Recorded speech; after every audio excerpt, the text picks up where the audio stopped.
Bonjour à tous, nous sommes le 21 octobre 2021 et une fois n'est pas coutume, je ne vais pas vous proposer un plan pour un trade à venir, mais je vais vous montrer un trade que j'ai pris ce matin parce que techniquement il me plaît énormément. Je n'avais pas prévu de faire de vidéo et donc comme je le fais régulièrement, après avoir réalisé mon objectif de la journée, je passe sur le compte démo afin de faire des tests. Et donc du coup là j'ai un petit peu la flemme de revenir sur le compte réel et puis de toute manière ça n'a aucune importance puisque ce qui nous intéresse c'est la technique.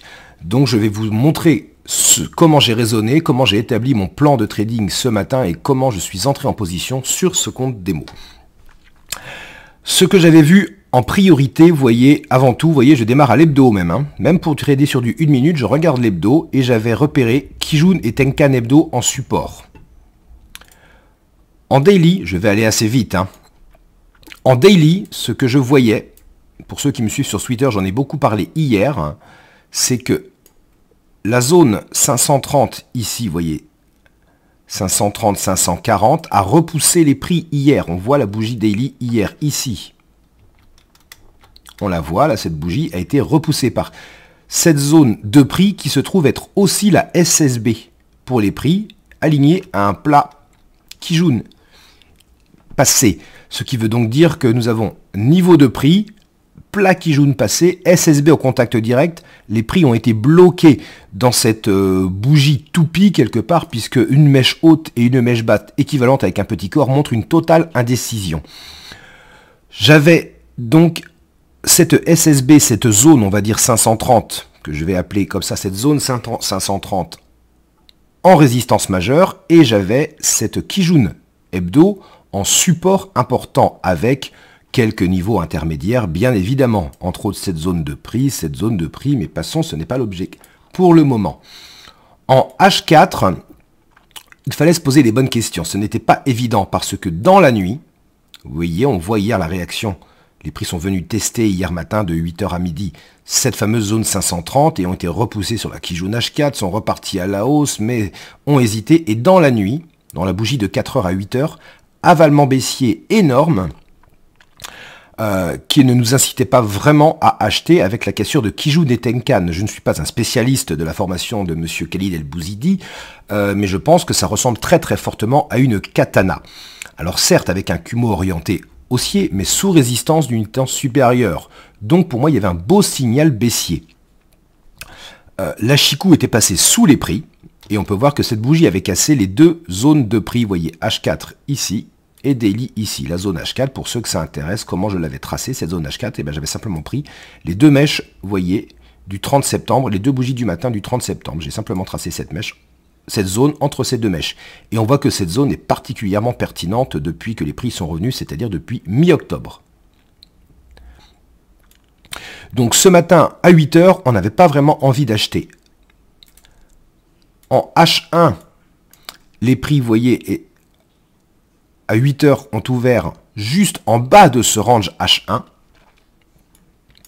Et on voit que de 8 à 9h, il a été cassé. Toutefois, il y avait les supports Kijun et Tenkan hebdo, donc plus fortes que la cassure de ce range H1. Je n'étais pas vendeur, simplement je n'étais pas du tout vendeur.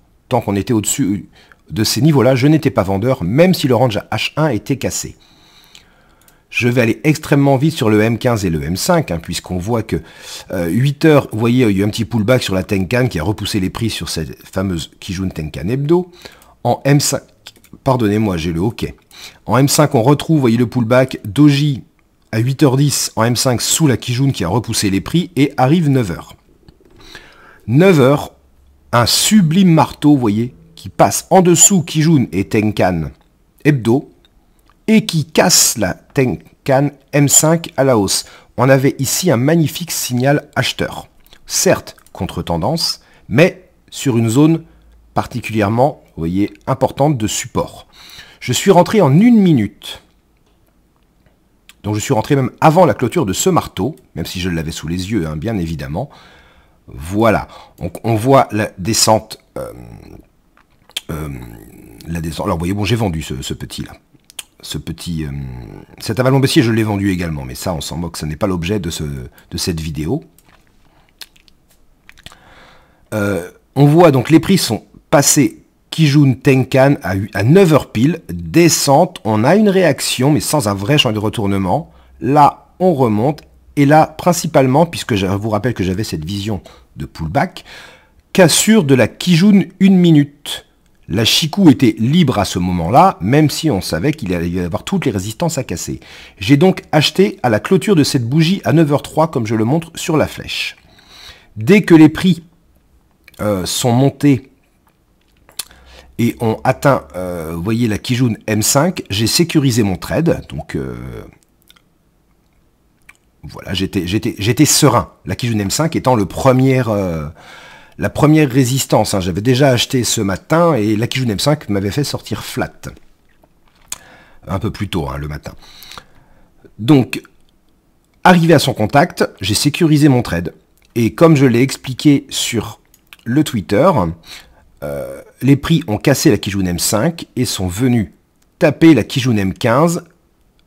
Retour sur la Kijun M5, c'est là qu'elle était placée au moment de mon trade, vous voyez, en temps réel. Et donc j'avais défini cette zone entre Kijun M15 et Kijun M5 comme une zone rouge. Donc si mon trade étant sécurisé, je ne craignais pas grand-chose. Et si elle avait cassé en clôture, j'aurais encaissé beaucoup moins que j'aurais pu. J'aurais été un peu déçu, mais de toute façon, je ne pouvais pas perdre d'argent. Mon idée était quand même une hausse, donc il fallait valider la cassure de la Kijun M15, donc de cette zone rouge que j'avais située ainsi, comme je l'ai expliqué sur le Twitter. Cette zone, conformément à mon plan de retour haussier, a cassé. Vous pouvez le voir. Les prix ont touché la Kijun H1. À ce moment-là, mon stop a été remonté en stop win. Hein. Je devais être là à plus 65, je crois, ou plus 60 points. Donc j'ai placé mon stop ici. Donc j'avais acheté 48, vous voyez, j'avais à 8 et j'avais un stop à plus 40 points, juste sous la mèche, là ici, sous le dernier plus bas qui correspondait à la Kijun M15. Là, j'ai hésité à couper, franchement. Sincèrement, j'ai hésité à couper avec cette étoile filante sous Kijun H1, zone de prix daily. J'ai gardé, j'avais validé 40 points, donc j'ai gardé, et le bien m'en a fait, puisque comme vous pouvez le voir 2 minutes plus tard, hop là, les prix sont montés, on voit la Kijun H4 qui est ici, et cette ligne où j'ai encaissé exactement pour faire 75 points tout rond, c'est le plus bas du mois d'août, tout simplement. Voilà, mais ce qui est important, c'est que regardez la contact avec la Kijun H4. Sublime. Et donc, voilà, techniquement parlant, c'est un trade contre-tendance, sur support. Parfois, ça ne me réussit pas, tout simplement, parce que c'est vrai qu'on était quand même sur un très très beau mouvement baissier dans la nuit. Mais je voyais cette réaction, malgré, vous voyez, même le cassure du range H1, mais... Je me tue à le dire, je suis depuis quelques jours sur le Twitter, entre cette zone de prix 530, donc rappelez-vous la SSB Daily, et la Kijun Hebdo, j'estime être neutre. Hein, je l'ai écrit hier ou avant-hier sur le Twitter. Hein, c'est-à-dire je suis ni haussier ni baissier tant que les prix sont dans cette zone. Les prix sont donc venus en bas de cette zone, il y a eu la réaction que j'espérais, que j'attendais, j'ai pris le risque, ça m'a réussi, donc techniquement, voilà comment je suis entré en contre-tendance avec toutes les résistances qui ont dû casser pour aboutir à mon objectif. Vous voyez, la seule résistance qui était cassée, c'était Kijun et Tenkan 1 minute. Et on voit que derrière, vous voyez, il a fallu casser les M5, les M15, le H1, les zones de prix. Je ne parle même pas des SSB et des SSA pour les prix comme pour la Chikou. Mais la vision était telle que je voyais réellement une repoussée vers la Kijun H4 et le niveau 15 500. Et on voit d'ailleurs que ce niveau 15 500, regardez où en sont les prix actuellement, c'est extrêmement intéressant Ishimoku pour terminer. Les prix sont en train de bloquer pile sous la SSB, vous voyez, H1 à 496, et c'est exactement le niveau, hop là, je reviens sur le 1 minute, qui bloque les prix pour le moment, vous voyez, 498, 96, vous voyez, on y est. Et là, qu'est-ce qu'on peut voir? Eh bien, on voit un twist Kumo en 1 minute, et donc on va pouvoir définir un range entre 497, vous voyez, et 466, d'une trentaine de points d'envergure, avec la Kijun H1 en bas et le niveau 15 500 en haut, et on va surveiller la cassure de ce range 1 minute. S'il casse par le bas, on pourra envisager un repli, mais attention, il y aura la Kijun qui sera M15 qui sera relativement proche.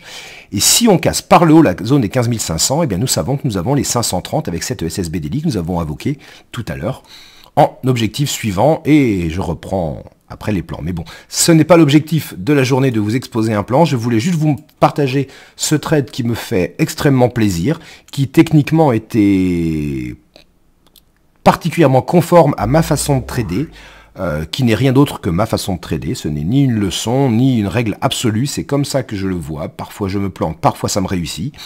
Mais voilà, je voulais vous le partager. Je vous souhaite une excellente journée. Au revoir.